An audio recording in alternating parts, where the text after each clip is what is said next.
Hello mga bata! Ako nga pala si Sister Lynn.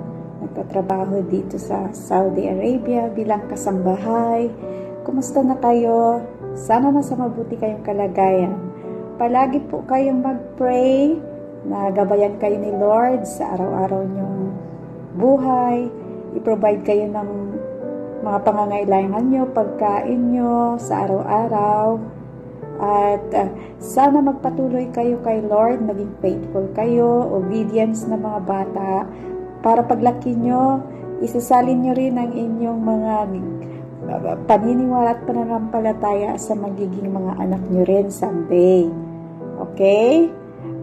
May mga blessings ako shinare at tinutulungan ako ni Sister Neri na mapaabot ito sa inyo. Sana maging maayos ang lahat. Huwag tayo mawala ng pag-asa kahit anong hirap na nararanasan natin dahil sa pandemic. Magpatuloy tayo kay Lord. Huwag tayo makakalimot everyday magpasalamat sa anumang mga bagay na natatanggap natin at mag-pray na gabayan tayo.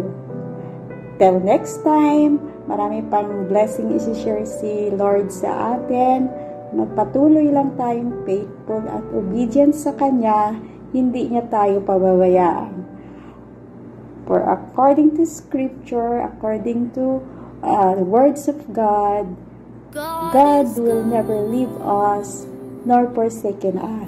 Hindi niya tayo pababayaan. Kahit anong hirap ng buhay, mga hirap na naranasan natin, kapit lang tayo kay Lord. Diba mga bata? Bye-bye!